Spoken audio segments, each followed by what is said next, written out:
আচ্ছা, আপনার পুত্রবধূ আপনার নামে যে কেসটা দিলেন, এটা কি আসলে সত্যি ঘটনা? মানে উনি যা যা বললেন এটা কি সত্যি? এটা সর্বৈব মিথ্যা কথা।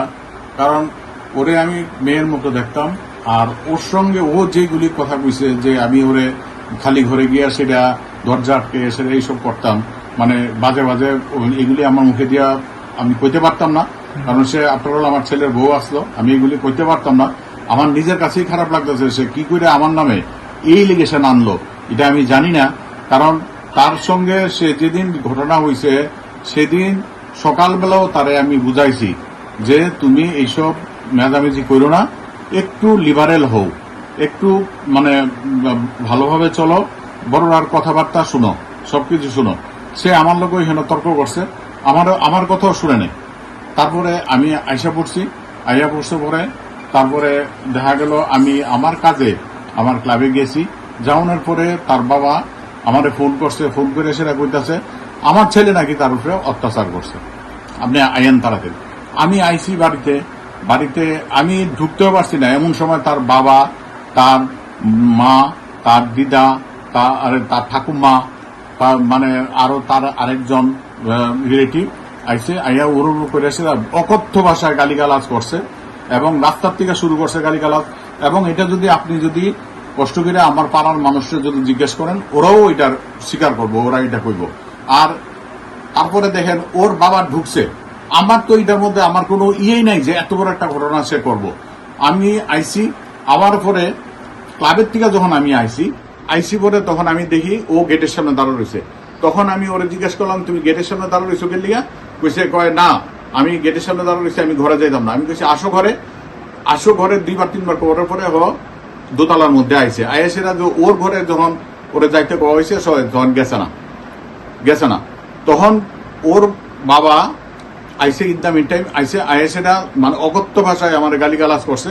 গালিগালাজ করে সেটা ও বাবা ঢুইকাশারি প্রথমে আমার এই জায়গার মধ্যে আমারে ঘুষি মারছে, এই যে, এবং আমার বিএমআর কাগজ টাগজও আছে।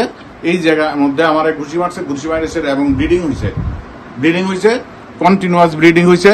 এবং আমি থানায় গেছি পরে আমাদের থানার থেকে তারা কইয়া পাঠাইছে যে আপনি আগে বিএমএ যান, বিএমএ গিয়ে আপনি ট্রিটমেন্ট করে আসেন, এবং সেই কাগজও আমার কাছে আছে। হ্যাঁ, তারপরে তো তারা উপরে 3 তলায় গিয়া সেটা তার ঠাকুমা, তার মা, তার বাবা আমার ছেলেরে অসম্ভব ভাবে মারামারি মারছে, ফালাইয়া মারছে, সবকিছু করছে। এবং ইহানে লাথি মারছে, নিচের পোষণে লাথি মারে সেটা আমারে হুমকি দিয়ে গেছে তোরা আমি দেখা দিয়া দেবো, তুই কেমনে শান্তিতে থাকস তোরা আমি দেখা দিয়া দেবো।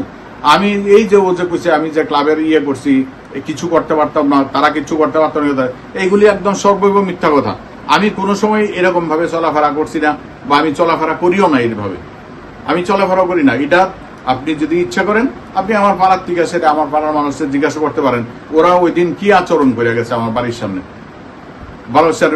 এবং আমার কাজের মেয়ে তখন আমারে কইছে, আমি যখন বাড়িতে ঢুকছি তখন ওর নাকের এখানে কোনো দাগ টাগ কিছু আসতো না, কিন্তু ওর বাবা যখন আসে আমার কাজের মেয়ে দেখছে যে ও আমার গেটের সামনে আমার ইটের যেই আছে ইহানের মধ্যে ও ঘষে এই জায়গাটার মধ্যে সে রক্ত কিছু তার জড়াইছে। এটার উপরে বেচ করে সেটা কইছে আমার ছেলে নাকি তারে মারছে। আর সে এরকম ধরনের রিলিগেশন আমার নামে আনছে, এটা একদম সর্বৈব মিথ্যা। আমি এটার প্রটেস্ট করি যে এত মিথ্যা কথা সে কেমনে কইল। আর সে সেইভাবে যেভাবে উচ্চারণ করে সে কইছে এটা আমার মুখে দিয়ে আইতো না।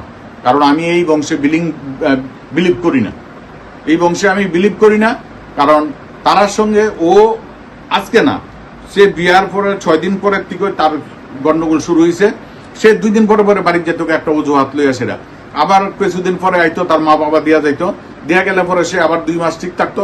এরপরে আবার তারে আবার তার অজুহাত হইতো বিভিন্ন করে সেটা সে একটা সিন ক্রিয়েট করে সে আবার বাড়িতে যেত। বাড়িতে গেলে পরে রিসেন্ট 2 মাস আগে সে তার বাড়িতে গেছে পরে সে বাড়িতে গিয়া সেটা এরপরে কিছুদিন পরে তার বাড়িতে উৎসব আসলো পরে আমারে সে বাড়ির থেকে ফোন করে নিছে তার আত্মীয় স্বজনদের দেখানোর লিগা যে তার শ্বশুরবাড়ির লোকজন তার সঙ্গে সম্পর্ক আছে। সে আমার ওখানে ফোন করে নিছে, বাবু তুমি আইতা না? আমি গেছি আমি ওখানে গেছি। যাওয়ানোর পরে আমি তার উৎসবে অ্যাটেন্ড করার পরে তারে বিভিন্ন ভাবে তারে আমি বুঝাইয়াছি, গেটের সামনে নাইলে অন্তত আধা ঘন্টা দাঁড়াইয়া তার লগে আমি কথা কইয়া তারে আমি বুঝাইয়াছি। এটা তার পাড়ার মানুষও দেখছে যে তারে আমি বুঝাইয়াছি। এবং তার ঘরে যাওয়ানোর পরে তার মা আমারে কইছে, দাদা আমার একটা মাত্র জামাই, আমার জামাই রে কইয়েন একটু আইতে, নাহলে তো আমি মুখ দেখাইতে পারতাম না। আমার ছেলে যাইতো না, কিছুতে যাইতো না। এরপরও আমি তারে জোর করে পাঠাইছি, বাবা তুই আধা ঘন্টার লিগে হইলো যা, গিয়া সেটা তুই একটু তার লগে দেখা করে আয়। এরপরে এই ঘটনাগুলি এটি অমানবিক, এগুলি মানে কি করে কয় আমি জানি না, এটা আমার ধারণার বাইরে। আচ্ছা, আর আপনার কি প্রতিক্রিয়া থাকবে এই বিষয়ে? আচ্ছা, আমার তো নিশ্চয়ই প্রতিক্রিয়া। আমার সংসারে এত বড় একটা, আমি সব কইরা এই মেয়ের দীক্ষা বিয়ে করাই আনছি, আমি ওরে সব করতাম, আমি সবসময় ওরে লক্ষ্মীর জায়গাতে স্থান দিছিলাম। তা এখন আমি যতটুকু নিউজ পাইলাম, সেই নিউজে আমার কাছে এটাই মনে খুব কষ্ট হইল। আমি অ্যাকচুয়ালি খুব ভগবান বিশ্বাসী। সে যখন আমার ভগবানের উপরে হাত দিয়ে লেছে, আমি নাকি তার পেটের বাচ্চারা লাথি মাইরা নষ্ট করছি, সেটার বিচার ভগবানরে করতে আমি জানাইছি। আমি কেউরে এই বিচারে ভাগ দিতাম না। কিন্তু আমার একটাই দুঃখ, আমার ছেলেটা বিয়ে কইরা বউ আনছে, তার বিরুদ্ধে আমি যে লোকের কাছে কমু আমার কানের আবার গলা সে এপ্রিল মাসের 4 তারিখে চুরি করছে, এই কথাটা আমি সহ্যই করতে পারি না। যার লেগে আমি কথাটা কোনো আত্মীয় স্বজন কারোর কাছে আমি জানাইছি না, যে না একটা ঘরের বউ তার সম্পর্কে আমি এমন একটা জিনিস যদি আমি উঠাই দেই তাইলে এটা তো ভালো হইতো না।